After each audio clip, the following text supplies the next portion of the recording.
നമസ്കാരം പ്രിയ കുട്ടികളെ, നമ്മൾ ഇന്ന് 8ാം ക്ലാസ്സിൻ്റെ മാത്സ് ഒന്നാമത്തെ ചാപ്റ്റർ വർഗ്ഗങ്ങൾ സ്ക്വയേഴ്സ് അതിലെ ടെക്സ്റ്റ് ബുക്കിലെ പേജ് നമ്പർ 11 1 മുതൽ 5 വരെയുള്ള ചോദ്യങ്ങൾക്കുള്ള ഉത്തരങ്ങളാണ് നോക്കുന്നത്. ഈ ചോദ്യങ്ങൾക്കുള്ള ഉത്തരങ്ങൾ കാണാനായി നമ്മൾ 5ാം ക്ലാസ്സിൽ പഠിച്ച ചതുര ഗുണനം റെക്റ്റാങ്കിൾ മൾട്ടിപ്ലിക്കേഷൻ ഒന്ന് ഓർക്കേണ്ടതുണ്ട്. നമ്മൾ രണ്ടക്ക സംഖ്യകൾ തമ്മിൽ ഗുണിക്കാനാണ് അന്ന് നമ്മൾ ചതുര ഗുണനം റെക്റ്റാങ്കിൾ മൾട്ടിപ്ലിക്കേഷൻ ചെയ്തിരുന്നത്. അതൊന്ന് നമുക്ക് ഓർക്കാം. ഇപ്പോൾ 11 സ്ക്വയർ 11ന്റെ വർഗം കാണാൻ 11നെ നമുക്ക് 10 + 1 എന്ന് എഴുതാം. അപ്പോൾ 11 സ്ക്വയർ എന്നുള്ളത് ഇപ്പോൾ 10 + 1 ഹോൾ സ്ക്വയർ. അപ്പോൾ ഒരു സംഖ്യയുടെ വർഗം എന്നുള്ളത് സ്ക്വയർ എന്ന് പറഞ്ഞാൽ ആ സംഖ്യയെ ആ സംഖ്യ കൊണ്ട് തന്നെ ഗുണിക്കുന്നതാണ്. നമ്മളന്ന് ചതുരക്കണക്കായിട്ട് ചെയ്തത് 10 + 1 ഹോൾ സ്ക്വയർ എന്ന് പറഞ്ഞാൽ 10 + 1 × 10 + 1. ഒരു 10ഉം 1ഉം നമ്മൾ ഇവിടെ എഴുതി, പിന്നെ ഒരു 10ഉം 1ഉം ഇങ്ങനെ എഴുതി. പിന്നെ ചെയ്തത് 10 × 10 = 100. ഇനി 10 × 1 = 10. അപ്പോൾ 10 കൊണ്ടുള്ള ഗുണനം മൾട്ടിപ്ലിക്കേഷൻ കഴിഞ്ഞു. ഇനി 1 കൊണ്ട് 1 × 10 = 10. 1 × 1 = 1. പിന്നെ ചെയ്തത് ഈ വരിയിലുള്ള സംഖ്യകൾ തമ്മിൽ കൂട്ടി 100ഉം 10ഉം 110 പ്ലസ് 10ഉം 1ഉം 11. ഇത് തമ്മിൽ കൂട്ടുമ്പോൾ 1 1 1 2 1. അതായത് 11 സ്ക്വയർ = 121. ഇങ്ങനെയാണ് നമ്മൾ അന്ന് ചെയ്തത്. ഇനി 12 സ്ക്വയർ നമുക്ക് ഇതേപോലെ നോക്കാം. 12നെ നമുക്ക് 10 + 2 എന്ന് എഴുതാം. അപ്പോൾ 12 സ്ക്വയർ എന്നുള്ളത് 10 + 2 ഹോൾ സ്ക്വയർ.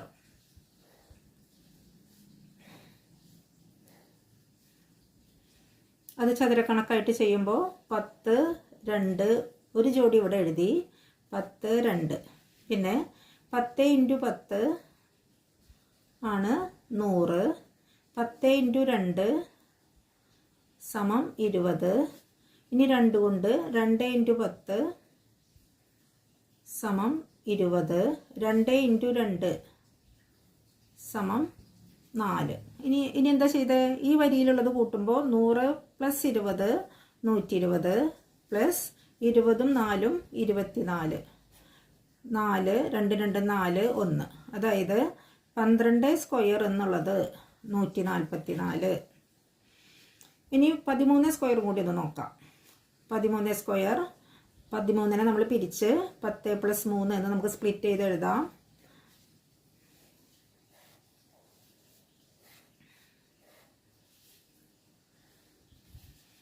ഒരു 10ഉം 3ഉം ഒരു 10ഉം 3ഉം 10 × 10 = 100. 10 × 3 = 30. 3 × 10 = 30. 3 × 3 = 9. ഇനി ഇതിലെല്ലാ സംഖ്യകളും തമ്മിൽ കൂട്ടുക എന്നുള്ളതാണ്. അപ്പോൾ 100ഉം 30ഉം 130. 30ഉം 9ഉം 39. ഇനി ഇവ തമ്മിൽ കൂട്ടുമ്പോൾ 9 3 3 6 1. അതായത് 13 സ്ക്വയർ = 169. ഇങ്ങനെയാണ് നമ്മൾ 5ാം ക്ലാസ്സിൽ ചെയ്തത്. ഇത് നമുക്ക് മറ്റൊരു രീതിയിൽ എഴുതാം. അപ്പോൾ 11 സ്ക്വയർ = 10 + 1 ഹോൾ സ്ക്വയർ. ഇതാണ് നമ്മുടെ ചോദ്യം. ഇവിടെ എല്ലാ സംഖ്യകളെയും കൂട്ടണം എന്നുള്ളതാണ്. അത് 100 + 10 110 10 1 11 പിന്നെ തമ്മിൽ കൂട്ടി. ഇവിടെ നമുക്ക് മറ്റൊരു രീതിയിൽ ആദ്യത്തെ ചതുരത്തിൽ 10 × 10 = 100 ആണ്. അപ്പോൾ അത് നമുക്ക് 10 × 10നെ നമുക്ക് 10 സ്ക്വയർ എന്ന് എഴുതാം.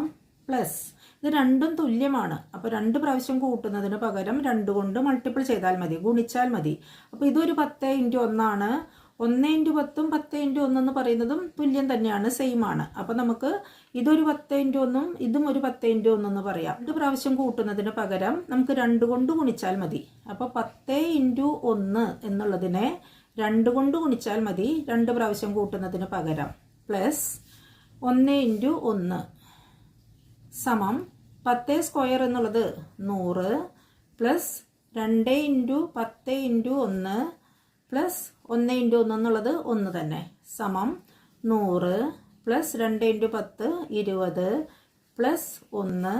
അപ്പോൾ 100 20 1. ഇതെല്ലാം കൂടെ കൂട്ടുമ്പോൾ 1 2 1 സമം 121 കിട്ടും. ഇവിടെ നമ്മളൊന്ന് നോക്കുക. ആദ്യത്തെ സംഖ്യ എന്നുള്ളത് 10 സ്ക്വയർ എന്ന് പറഞ്ഞാൽ ഇവിടെ രണ്ട് സംഖ്യകളാണുള്ളത്. ഈ ആദ്യത്തെ സംഖ്യയുടെ വർഗമാണ് 10 സ്ക്വയർ പ്ലസ് 2 ഇൻറ്റു ഈ 10 എന്നുള്ളത് ആദ്യത്തെ സംഖ്യയാണ്, ഇൻറ്റു 1 എന്നുള്ളത് രണ്ടാമത്തെ സംഖ്യയാണ്, പ്ലസ് 1 ഇൻറ്റു 1 അല്ലെങ്കിൽ 1 സ്ക്വയർ എന്നുള്ളത് ഈ രണ്ടാമത്തെ സംഖ്യയുടെ വർഗമാണ്. അപ്പോൾ അവ തമ്മിൽ ഗുണിച്ച് കൂട്ടുന്നതാണ് 121. ഇവിടെ 12 സ്ക്വയർ ആണ്, അതിനെ നമ്മൾ 10 പ്ലസ് 2 ഹോൾ സ്ക്വയർ ആണ്. ഇവിടെയും ആദ്യത്തെ സംഖ്യ എന്നുള്ളത് 10 ഇൻറ്റു 10 10 സ്ക്വയർ പ്ലസ് ഈ രണ്ട് ചതുരങ്ങളും ഡയഗണൽ വരച്ച് വികരണം വരച്ചാൽ ഈ രണ്ട് ചതുരങ്ങളിലെയും സംഖ്യകൾ തുല്യമാണ്. 10 ഇൻറ്റു 2 ആണ് ഇവിടെയും 10 ഇൻറ്റു 2 ആണ്. അപ്പോൾ 10 ഇൻറ്റു 2 പ്ലസ് 10 ഇൻറ്റു 2 രണ്ട് പ്രാവശ്യം കൂട്ടുന്നതിന് പകരം 2 ഇൻറ്റു 10 ഇൻറ്റു 2 പ്ലസ് ഇത് 2 സ്ക്വയർ. അപ്പോൾ ഈ 4 ചതുരങ്ങളിലെയും സംഖ്യകൾ തമ്മിൽ കൂട്ടണം. അതിനായി നമ്മൾ ആദ്യത്തെ ചതുരത്തിലെ 10 സ്ക്വയർ എടുത്തു, പിന്നെ ഈ രണ്ട് ചതുരങ്ങൾ ഒരുമിച്ച് എടുത്തു, പിന്നെ ഈ സംഖ്യ എടുത്തു. അപ്പോൾ 10 സ്ക്വയർ എന്നുള്ളതാണ് ഈ ചതുരത്തിലെ, പ്ലസ് 10 ഇൻറ്റു 2 ആണ് ഇതിൽ. അത് രണ്ട് പ്രാവശ്യം കൂട്ടുന്നതിന് പകരം 2 ഇൻറ്റു പ്ലസ് ഇത് 2 സ്ക്വയർ ആണ്, സമം 10 സ്ക്വയർ എന്നുള്ളത് 100 plus 2 into 10 into 2 2 into 10 into 2 plus 2 into 2 എന്ന് പറഞ്ഞാൽ 4 സമം 100 പ്ലസ് ചെറിയ സംഖ്യകൾ നമുക്ക് ആദ്യം ഗുണിക്കാം. 2 ഇൻറ്റു 2 4, 4 ഇൻറ്റു 10 10 കൊണ്ട് ഗുണിക്കുന്നതിന് ആ 10ൻ്റെ 0 ചേർത്താൽ മതി. 40 പ്ലസ് 4, അപ്പോൾ 100 40 4 ഇതെല്ലാം കൂടെ കൂട്ടുമ്പോൾ 4 4 1 സമം 144 എന്ന് കിട്ടും. ഇവിടെ നമ്മൾ ശ്രദ്ധിക്കുക, നമ്മൾ ആദ്യം എഴുതിയ സംഖ്യ 10 സ്ക്വയർ എന്നുള്ളത് ഈ 10ൻ്റെ വർഗമാണ്, പ്ലസ് 2 ഇൻറ്റു ആദ്യത്തെ സംഖ്യയാണ് 10 ഇൻറ്റു രണ്ടാമത്തെ സംഖ്യ പ്ലസ് 2 സ്ക്വയർ എന്നുള്ളത് രണ്ടാമത്തെ സംഖ്യയുടെ വർഗം. ഇനി ഈ 13ൻ്റെ വർഗം 10 പ്ലസ് 3 ഹോൾ സ്ക്വയർ ആണ്. ഇത് നമുക്ക് ഈ ചതുര കണക്ക് നോക്കാതെ ചെയ്യാം ഈ രീതിയിൽ. സമം നമ്മൾ ആദ്യം ചെയ്തത് ആദ്യത്തെ സംഖ്യയുടെ വർഗം 10ൻ്റെ വർഗം പ്ലസ് 2 ഇൻറ്റു ആദ്യത്തെ സംഖ്യ 10 ഇൻറ്റു രണ്ടാമത്തെ സംഖ്യ 3 പ്ലസ് രണ്ടാമത്തെ സംഖ്യയുടെ വർഗം 3 സ്ക്വയർ സമം 100 പ്ലസ് 2 ഇൻറ്റു 3 ഇവ തമ്മിൽ ആദ്യം ഗുണിക്കാം 6 6 ഇൻറ്റു 10 എന്ന് പറഞ്ഞാൽ 60, ആ 10ൻ്റെ 0 ചേർത്താൽ 60 പ്ലസ് 3 സ്ക്വയർ 9. അപ്പോൾ 100 പ്ലസ് 60 9 എല്ലാം കൂടെ കൂട്ടുമ്പോൾ 9 6 1 സമം 169. അപ്പം നമ്മൾ ഈ ചെയ്തത് 10 സ്ക്വയർ എന്നുള്ളത് ഈ ചതുരത്തിലെയാണ്, ഇത് രണ്ടും കൂടെ ചേർത്താണ് 10 ഇൻറ്റു 3. അത് രണ്ട് പ്രാവശ്യം കൂട്ടുന്നതിന് നമ്മൾ 2 ഇൻറ്റു 10 ഇൻറ്റു 3 എന്ന് എഴുതി പ്ലസ് 3 സ്ക്വയർ. അപ്പം നമുക്ക് ഈ ചതുരം ഇല്ലാതെ തന്നെ ഇതിൽ നിന്ന് നേരിട്ട് അങ്ങനെ ചെയ്യാം. 14 സ്ക്വയർ 14ൻ്റെ വർഗം നമുക്ക് നേരിട്ട് ഈ ചതുര കണക്കില്ലാതെ ഒന്ന് ചെയ്യാം. 14നെ 10 പ്ലസ് 4 എന്ന് നമുക്ക് പിരിച്ചെഴുതാം. 14 സ്ക്വയർ 14 കഥ 2 എന്നുള്ളത് 10 പ്ലസ് 4 ഹോൾ സ്ക്വയർ സമം എന്താണ് നമ്മൾ ആദ്യം പറഞ്ഞത്, ആദ്യത്തെ സംഖ്യയുടെ വർഗം 10 സ്ക്വയർ പ്ലസ് 2 ഇൻറ്റു ആദ്യത്തെ സംഖ്യ ഇൻറ്റു രണ്ടാമത്തെ സംഖ്യ പ്ലസ് രണ്ടാമത്തെ സംഖ്യയുടെ വർഗം 4 സ്ക്വയർ സമം 10 സ്ക്വയർ എന്നുള്ളത് 100 plus 2 into 4 8 8 into 10 80 plus 4 into 4 16. അപ്പോൾ 100 80 16 ഇതെല്ലാം കൂടെ കൂട്ടുമ്പോൾ 6 8 9 1 സമം 196. ഈ രീതിയിലാണ് നമ്മൾ ഇന്നത്തെ ചോദ്യങ്ങൾക്കുള്ള ഉത്തരങ്ങൾ കാണുന്നത്. ഇനി ടെക്സ്റ്റ് ബുക്കിലെ പേജ് നമ്പർ 11 ചോദ്യങ്ങൾക്കുള്ള ഉത്തരങ്ങൾ കാണാം. Calculate the squares given below.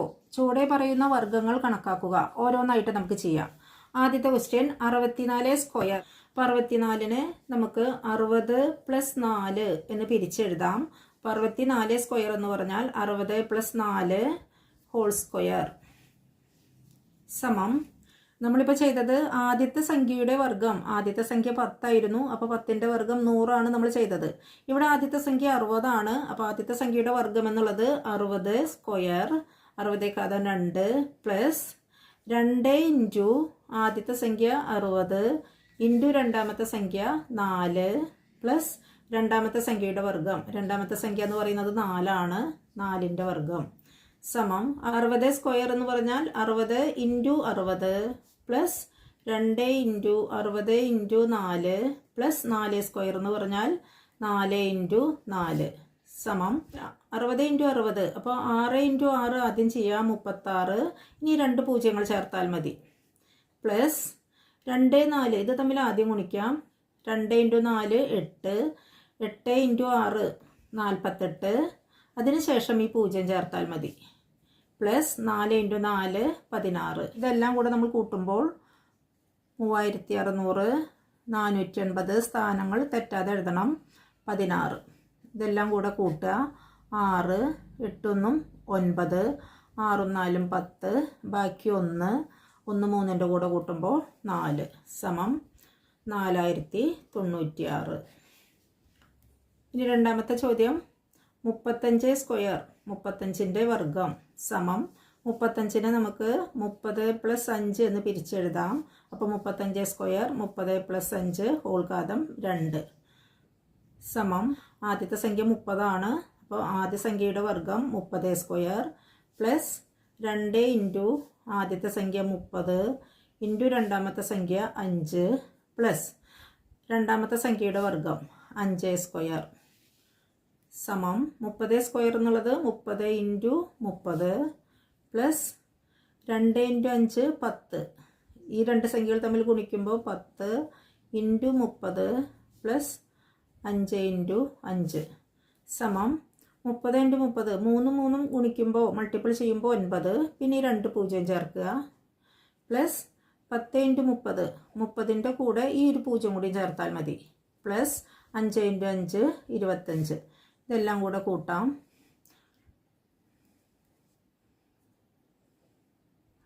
5 2 9 3 12 സമം 1225. ഇനി മൂന്നാമത്തെ ചോദ്യം 47 സ്ക്വയർ സമം 40 + 7 ഹോൾ ഘാതം 2 സമം ആദ്യത്തെ സംഖ്യയുടെ വർഗം 40 ആണ് ആദ്യത്തെ സംഖ്യ.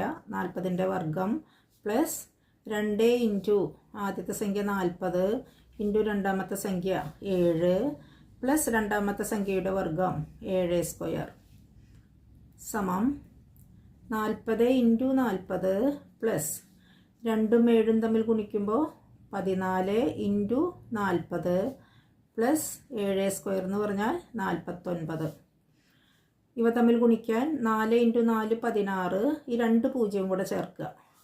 പ്ലസ് 14 ഇൻറ്റു 40 14നെ 4 കൊണ്ട് ഗുണിക്കുമ്പോൾ 4 ഇൻറ്റു 4 16. ബാക്കി 1 ഇൻറ്റു 4 4 5 56. അതിൻ്റെ കൂടെ ഈ ഒരു പൂജ്യം കൂടി 40ലെ ബാക്കിയുള്ള പൂജ്യം കൂടി ചേർത്തു. പ്ലസ് 49. ഇനി ഇതെല്ലാം കൂടെ കൂട്ടുമ്പോൾ 1600 പ്ലസ് സ്ഥാനവില തെറ്റാതെ എഴുതുക. 9 6 4 10 ബാക്കി 1 6 6 6 12 ബാക്കി 1 2. നാലാമത്തെ ചോദ്യം 53 സ്ക്വയർ സമം 53നെ 50 + 3 ഹോൾ ഘാതം 2 സമം ആദ്യത്തെ സംഖ്യ 50 ആണ്. അപ്പോൾ ആദ്യത്തെ സംഖ്യയുടെ വർഗം 50 സ്ക്വയർ പ്ലസ് 2 ഇൻറ്റു ആദ്യത്തെ സംഖ്യ 50 രണ്ടാമത്തെ സംഖ്യ 3 പ്ലസ് രണ്ടാമത്തെ സംഖ്യയുടെ വർഗം 3 സ്ക്വയർ സമം 50 ഇൻറ്റു 50 പ്ലസ് 2ഉം 3ഉം തമ്മിൽ ഗുണിക്കുമ്പോൾ 6 ഇൻറ്റു 50 പ്ലസ് 3 ഇൻറ്റു 3 സമം 50 ഇൻറ്റു 50 എന്ന് പറഞ്ഞാൽ 5ഉം 5ഉം തമ്മിൽ ഗുണിക്കുമ്പോൾ 25. ഈ 2 പൂജ്യം ചേർക്കുക. Plus 6 into 5 30. അതിൻ്റെ കൂടെ ഈ 50ൻ്റെ ഈ ഒരു പൂജ്യം കൂടി ചേർക്കുക. Plus 3 into 3 9. അപ്പോൾ 2500 പ്ലസ് 300 സ്ഥാനവില തെറ്റാതെ എഴുതണം. 9 കൂട്ടുമ്പോൾ 9 0 5 3 8 2 സമം 2809. അടുത്ത ചോദ്യം 88 സ്ക്വയർ സമം 80 + 8 ഹോൾ സ്ക്വയർ സമം ആദ്യത്തെ സംഖ്യ 80 ആണ്.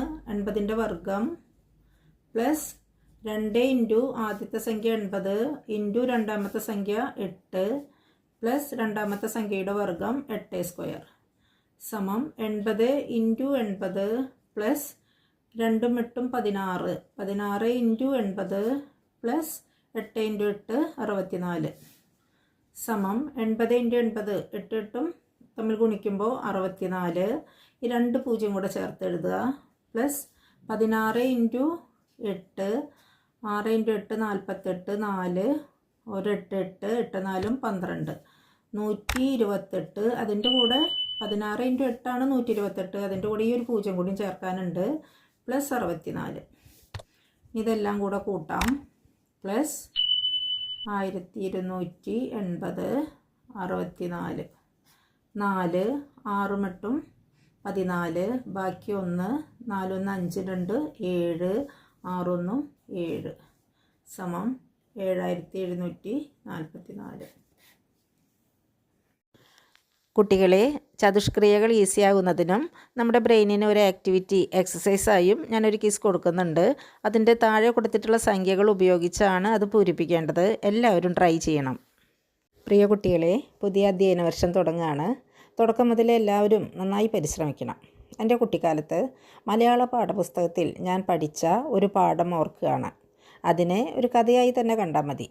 ഫ്രഞ്ച് ചക്രവർത്തിയായിരുന്ന നെപ്പോളിയൻ ബോണപ്പാർട്ട് അദ്ദേഹത്തിൻ്റെ ജീവിതത്തിൽ സ്വീകരിച്ചിട്ടുള്ള പാലിച്ചു പോന്ന ഒരു വാചകമാണ് നത്തിങ് ഈസ് ഇമ്പോസിബിൾ, അസാധ്യമായി ഒന്നുമില്ല. അത് സാധൂകരിക്കുന്ന ഒരു കഥയാണ് ഞാൻ കുട്ടിക്കാലത്ത് പഠിച്ചത്. പണ്ട് ഒരു കൊട്ടാരത്തിൽ കുറേ മല്ലന്മാരായ ഗുസ്തിക്കാരുണ്ടായിരുന്നു. അതിലെ ഒരു ഗുസ്തിക്കാരൻ തൻ്റെ മസിൽ പവർ കൂട്ടാനായി ആയിടെ കൊട്ടാരത്തിൽ പ്രസവിച്ച ഒരു ആനക്കുഞ്ഞിനെ സ്വന്തം തലയ്ക്ക് മുകളിൽ ഉയർത്തുകയുണ്ടായി. അത് പിറ്റേ ദിവസവും തുടർന്നുള്ള ദിവസങ്ങളിലും അയാൾ ചെയ്തു പോന്നു. തലേ ദിവസം ചെയ്ത പ്രവൃത്തി പിറ്റേ ദിവസം 24 മണിക്കൂറിന് ശേഷം വീണ്ടും ചെയ്യുന്നതിന് അയാൾക്ക് ബുദ്ധിമുട്ടുണ്ടായില്ല. ഈ പ്രവൃത്തി നിരന്തരം ചെയ്തു പോന്നപ്പോൾ ഒരു ദിവസം പൂർണ്ണ വളർച്ചയെത്തിയ ഒരു ആനയെ തന്നെ അയാൾക്ക് ഉയർത്താൻ കഴിഞ്ഞു എന്നതാണ് കഥ. ആനയെ ഉയർത്തിയോ ഇല്ലയോ എന്നുള്ളത് നമ്മുടെ വിഷയമല്ല. നമ്മളിതിൽ നിന്ന് മനസ്സിലാക്കേണ്ടത് കടുത്ത ആഗ്രഹത്തോടെ നിരന്തരമായി നമ്മൾ പ്രവർത്തിച്ചാൽ നടക്കാത്തതായി, അസാധ്യമായി ഒന്നുമില്ല. പുതിയ അധ്യയന വർഷത്തിൽ എല്ലാ വിജയാശംസകളും നേരുന്നു. Have A wonderful academic year. Thank you.